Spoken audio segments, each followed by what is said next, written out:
Hello, thanks for joining us on Veterans Voices. I'm Ryan Luurtsema, the Veteran and Military Coordinator at Ocean County College. At Ocean County College, we're introducing a new program and initiative, Veteran Voices. You'll have a unique opportunity to listen and learn how military and veteran advocates, dedicated individuals, and organizations from around New Jersey are making a difference during the most troubling times. With us today, we have an organization, Project Refit, founded by Dan Lombard and James Corbett. The organization combats military, veteran, and first responder symptoms of isolation and loneliness by building tools, providing a focus on social issues and community engagement. Welcome, gentlemen. Thanks for having us.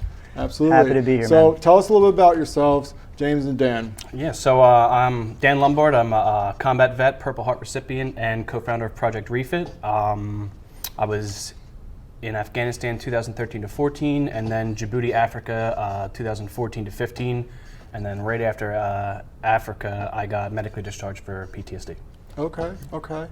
James, please. So I'm James Corbett. I went to Stockton University, then I went to Columbia University, studied negotiation conflict resolution at Columbia, left Columbia, started a business, and here we are today with being a co-founder of Project Refit. So tell us a little bit about Project Refit. Where did the inspiration come from between you two?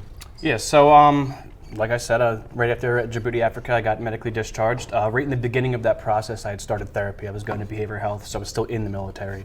I'm a combat vet, so I felt like I needed a specific catering almost. So I looked online for nonprofits that would kind of cater to combat vets and where would be other combat vets talking about their issues. And I got connected with a nonprofit, beautiful organization, but I got paired with somebody who was in the Navy in the 80s, and where I was at in that place, they wouldn't have been able to help me. And then James reached out to me. We had known each other prior to. We met through a mutual friend, actually on my leave from Afghanistan back. And then he asked me what the Army specifically does to prevent PTSD and suicidal attempts. And if the suicidal attempts occur or PTSD does get diagnosed, what do they do to counter it? And I was I'm very honest. They don't really do much. It's kind of a immediate death sentence on your career. You get kicked out. So I had a lot of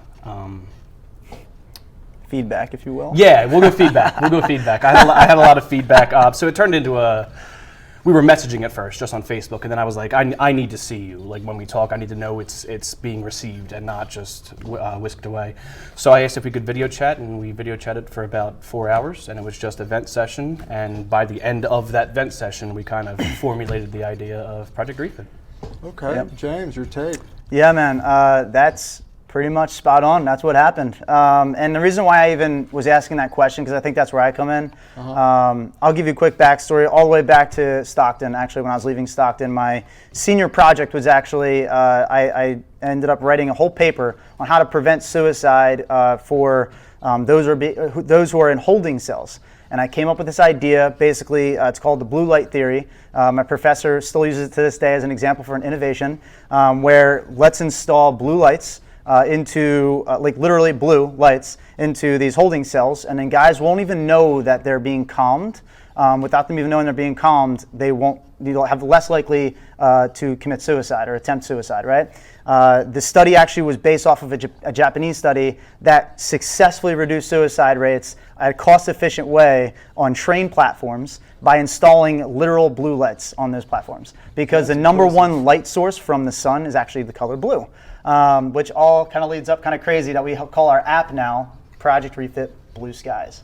So I've always had since back then like this affinity towards trying to figure out a way to help people and help people in ways that they don't even know that they're being helped, right? So that's kind of been like my driving force, is how to help guys recognize or empower. So That's awesome. Okay, so when you want to create an objective for Project Refit, how did you develop that? What is your objective? I think we kind of took it from especially in the beginning, my PTSD, my experiences, how my PTSD affected me and how I reacted to it, and then we kind of built from there. And then the more veterans we come in contact with, the more we tweak it, because my PTSD is not the only kind out there, obviously, or it's not as severe as other people's, or vice versa. So yeah, it pretty much came from that. Okay, and when you want to create almost like a platform to combat isolation, loneliness, PTSD symptoms for our community, but also first responder community. How are you doing that? So that's, even when it comes down to that question, right? Like we bring up all the sad stuff, but in reality, what we really want to do is show guys that they can come to a place where they're accepted immediately. It's almost like a VFW American Legion experience online that we're trying to create, right? Where we're trying to create the community of the future, right? So what that means is that when you sign in, you're going to be able to do one of two things. You're going to have a radio check tool that we built, which actually turns essentially all of these guys into little micro case managers, if you will, the entire veteran community, so they can actually refer their friends to the resources that they need, while also being able to shoot the breeze on our forum. Literally, like post stuff up almost like a Reddit style, if you know the website Reddit, and literally have them be able to share, stories or jokes or whatever it may be to feel comfortable. And then there's the radio check tool, which is huge. The radio check tool is the real innovation.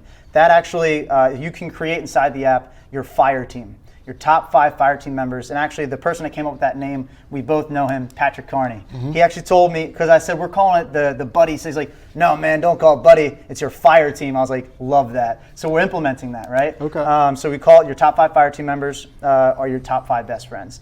You go to your radio check tool, you can click a talk button. They're gonna get notified first that you wanna talk, that you need to talk. And then if they don't answer within like a minute, it gets pushed out to your whole friends list, and it gets pushed out to the whole Blue Skies community. They just want to talk. It's not for emergency purposes. We have emergency tools inside of course, but we're really trying to keep this a social media-like application exclusive to veterans and first responders. And then we're adding a tool called the radio check tool itself, where you press that button and it automatically sends a message to your top 5 fire team members to check in on them. That's impressive. Yes. That really is. I think it's absolutely crucial, because not only is your fire team, I would say, your closest partners in the community who know you, understand you, but they also complement your personality as a first responder or veteran person. Yes. So that's great. Dan, if you will, Yeah. I'm a veteran myself. I know what case managers are, but can you elaborate on that analogy that James described? What is a micro case manager? I mean, especially with the Zooms that we do, so we do Zooms Monday, Wednesday, and Friday from 9 p.m. Eastern until whenever it ends. It's usually about like 1, 2 in the morning. I think that's really where it's happening. We're giving the veterans, the first responders, whoever it is, caretakers of these individuals, the resources and the tools and the responsibility really to better themselves. We're giving them the resources and the avenue where they may not have had it before. We're compiling it all in our app. Like James said, we have the resource we have therapists in there, other veteran nonprofits, all that kind of stuff to help the people. So essentially, can other nonprofits or even companies or representatives in the social sciences community, therapists, etc., can they have access to partner with you guys to expand the reach? I'll give you a great only example. through Project Refit, of course, but Yep. 100%. We want them to. And a great example of that, we actually recently, we're going to be working with Gallant Few. It's a nonprofit. We have Recalibrate right here in New Jersey. We're going to be working with them as well. They're inside of our app, actually, Veterans Path. We have a bunch that are in there. The way that we want them to use the app, right? Let's go back to the example of the micro case manager. The micro case manager means, actually, think of it this way. In the military, one of the ways you want to empower every single person. You want to empower all of your infantry with what? Guns. Why? Because that's how they use it to protect themselves and protect each other and protect the country, right? So why aren't we providing weapons to every single veteran, every single active duty military and first responder for themselves, but also for their buddies? Why aren't we doing that in this fight, this literal now war against suicide? And that's exactly the way we're treating this. We're treating it like an actual war. We're treating it like we're actually trying to give weapons to our military, which includes the nonprofits, which includes the therapists, psychologists, psychiatrists. We're including that. We want every single veteran coming out, or every single military member coming out, every single first responder. We want to give them a tool. We want to give them a weapon to be able to fight for themselves and for their buddies. So going on the tool concept, I really like that. How are you going to expand that with Project Refit? How are you going to get out to the community members? It's a huge question. Marketing-wise, you mean? Or other avenues that you've approached? We want to, and this is the hard part. right? So the hard part is getting these nonprofits to recognize we're playing well in the sandbox. I'm saying that directly right now on this interview because, hey, we're here, right? Like, we want to help. We want to do this with you. And we mean it, too. So, like Recalibrate's a great example. They have mentors. They have trained mentors. I even said to Recalibrate, I was like, listen, guys, like, if you get on our app, you get your fire team, because they have a 1-to-2 ratio right now, like one guy that they have and then 2 mentors, right? What if it expanded into 1-to-5 at the tap of a button, right? So now you can use our app to better improve your efficiency as a nonprofit for free. What? That's amazing. You can also go onto the app after it grows and recruit more guys to come into your organization. That's amazing. Right. We don't want to pigeonhole anything. We know where our avenue is. Our avenue, what we're trying to do, again, create the community of the future, right? That means we need the community advocates, the nonprofits to be joining, bring their audiences in so they can actually be more efficient with each other, because everybody can't do everything. And Right. if we begin to act like we can, you're lying and you're actually hurting the community. And I think with the app especially, I'm sure you've had it happen. People who get out, I'm military obviously. We lose track of our friends. Life happens. You don't necessarily keep up with the people you were. I mean, I had a roommate who, like, every day we were together all day, and then relationships fall apart. But with this app, it's eliminating that. You can have that camaraderie still, and you grew X amount of years with those people. 4 years if you did one. 10, so continuing having them still in your life, if they were positive, obviously, through this app will obviously help you in your healing. And I agree. One thing, I'll get to you in a second, sorry. James. No, you're good. The one thing I always tell everyone who I approach, whether it be military, veteran, first responder, community member, or even a civilian, transition experience and transitioning development is life. It is a complete life journey, whether it's good, bad, or ugly, but that experience is really catered for everybody. It's not just veteran. It's literally transitioning from either a civilian from high school to a college student, to a civilian to a military personnel, or a civilian to a first responder. Those are very different life cycles, but once you complete that chapter, then you're continuing your transition to be a better person or individual. Yep. So I'd like to get to a couple student veteran questions from the college. We have a few more minutes to discuss. So the first one is, if there are any veteran-owned businesses that would like to contribute or donate to your cause, what avenues would they need to go about to do so? Reach out to our emails. I'm d@projectrefit.us. I'm j@projectrefit.us, just the letter J. Yeah, just the letter D. On our social media, it's @projectrefit on everything, Facebook, Instagram, Twitter. You can reach out to us there. Yeah. And what's your hashtag for social medias? So we have 2 that are big ones. Just hashtag Project Refit, but also hashtag Project Refit Grateful Challenge. So that is a challenge that's been going viral on LinkedIn. Basically, for 20 days straight, you post up a video or a status saying one thing that you're grateful for, because it takes approximately 2 weeks to create a habit, and we want you to get in the habit of being positive. That's amazing. I really like that one. I'm going to do that for myself. Awesome. Follow-up question is, if there are some veterans that do not have transportation but would like to participate in some of your events, is there a way to set up transportation for them?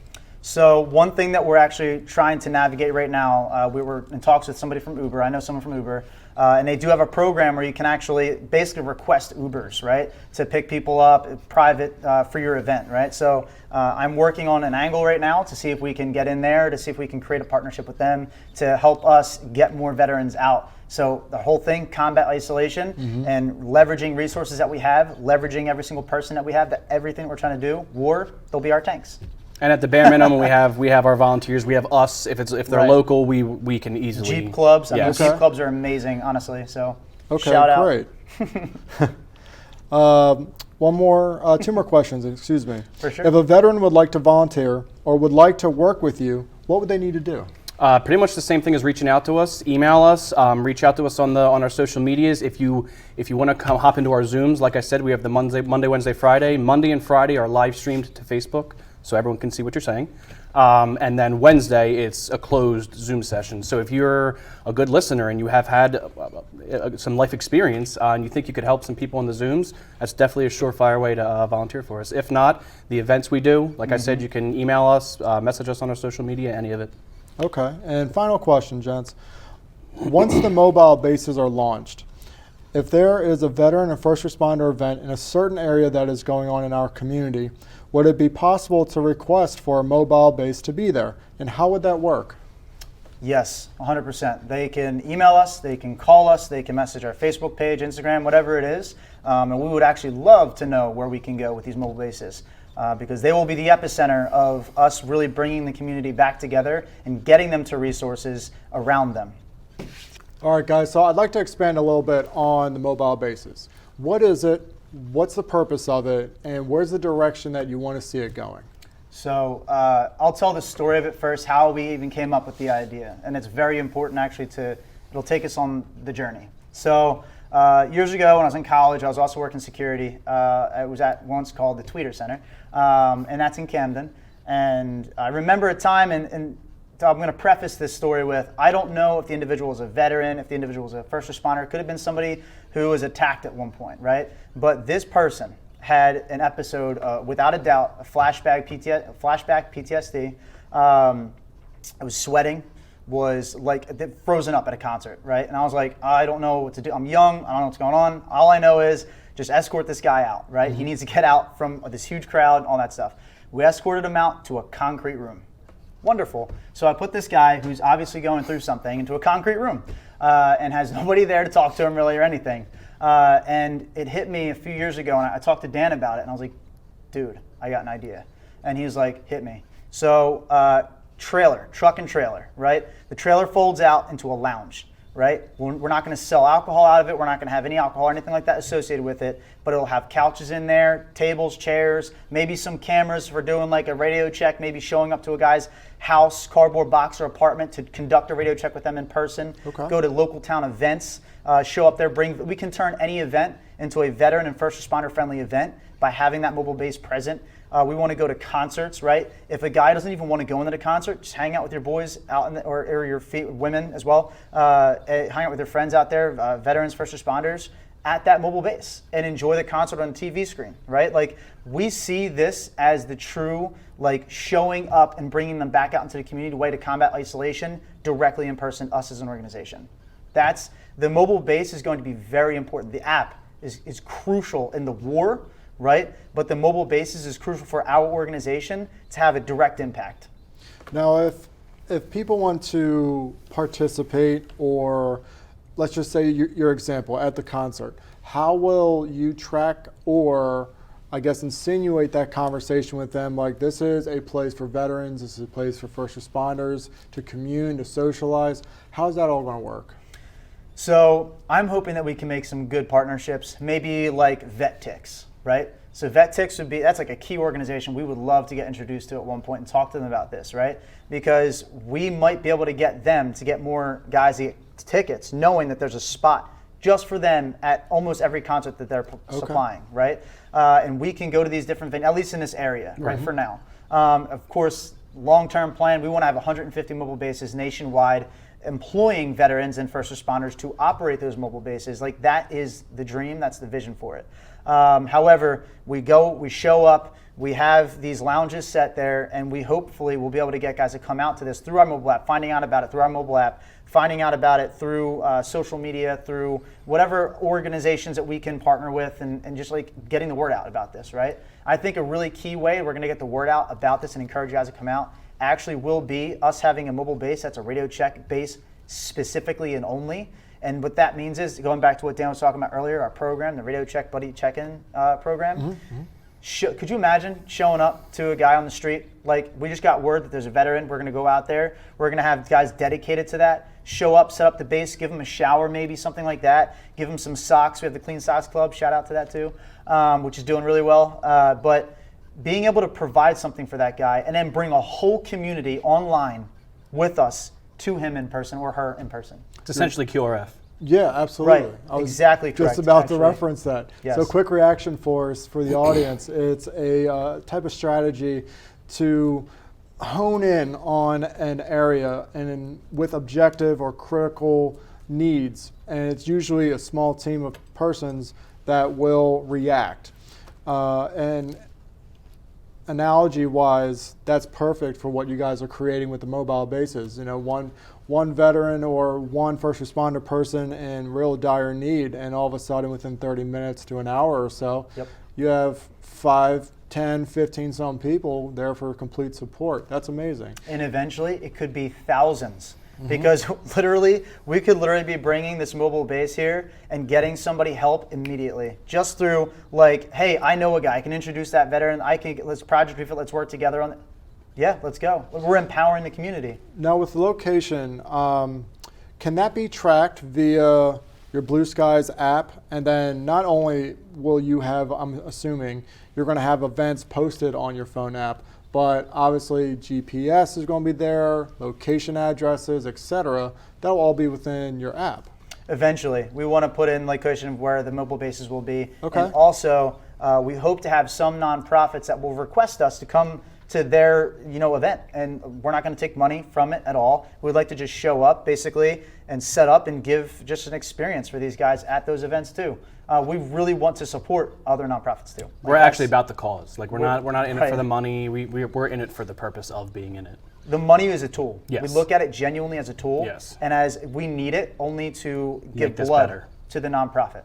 Hey guys, so I'd like to expand a little bit on how patrons can reach out and donate to the organization or find further assistance for you guys and support you with your endeavors. How do they do that? So aside from emailing us, they can also just go to our website, projectrefit.us. And then there's a donate button right in your face. And you just click on that, and you can actually just donate right through there. And we also have a monthly donor program that we're actually developing. It actually ties right into the mobile base as well. The mobile bases we're planning on having being almost like a revenue stream for us.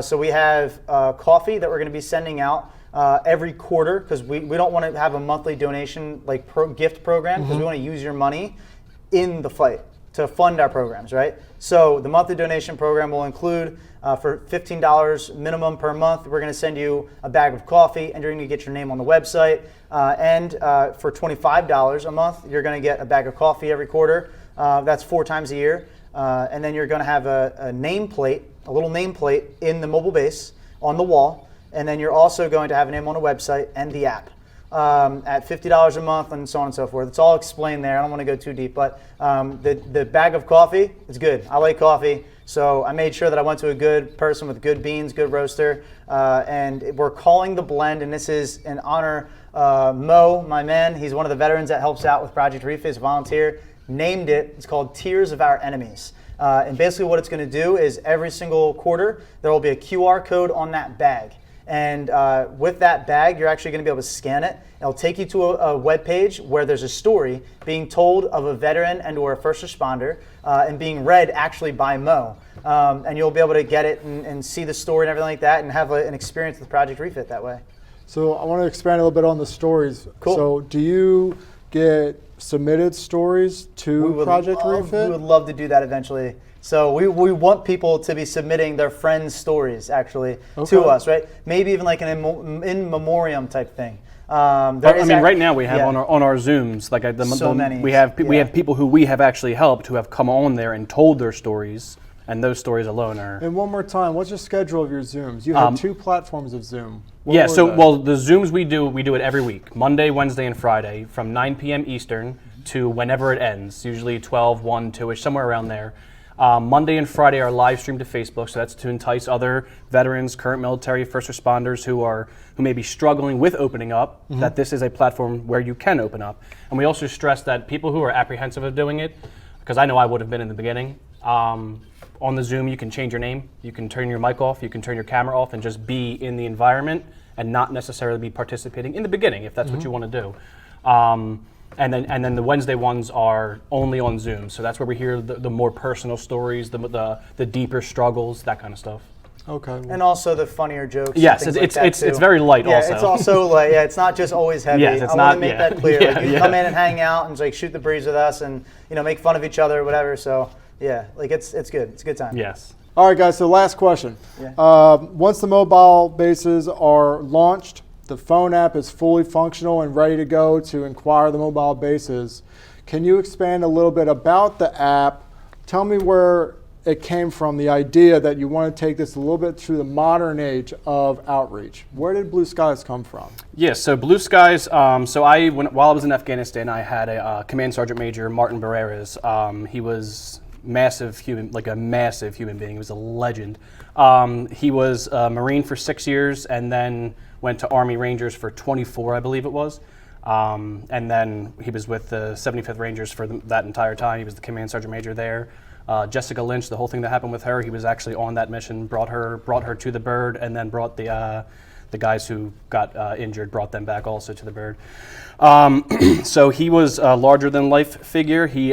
So for people who don't know, Command Sergeant Majors are managers essentially. Mm-hmm. They stay in the buildings and they delegate. Complete opposite. He was out on multiple missions a day. We would have to rein him back in. He would go out 600 meters walking away doing his thing, and then he would tell us, like, I'm here, you're in charge of me, guide me. If I'm going off, bring me back. So he was one of those leaders who really, so I got blown up twice. One of the times I lost all of my equipment, burned, excuse me. So I needed side plates to go back out on missions. Mm-hmm. I didn't have any, there were none on base. He had an extra pair. So he stopped me just to check on how I was. We were walking through the motor pool, and I told him, I said, I don't have side plates. He gave me his, and he said, when we get back to the States, just give me them back, and all's good. So we went on a mission, and we were QRF for the ANA, and he got shot. He was stabilized there, flown to Germany, flown back to San Antonio, and he was stabilized, and then he died, unfortunately. So whenever we would come back from mission, and nothing happened, no one got injured, there were no IEDs, he would say blue skies, as in there's another, it's a bright day, we're here. And then blue skies also, infantry, the blue cords. Mm-hmm. So he kind of tied them in. So he was essentially a father figure to the majority of us in that unit. So I kind of like stuck to his mentality, and we kind of just brought it in with Project Refit, and we're in contact with his family regularly. It's beautiful. So yeah, we really brought Gunny's legacy into our own app. Thank you, gentlemen, for being part of Veteran Voices and all you've done. Thank you. Thank you for watching Veteran Voices. If you want to learn more about the show and the Veterans Program at Ocean County College, or want to participate, please email me or go to our page at go.ocean.edu/military. I'm your host, Ryan Luurtsema. Join us next time on Veteran Voices.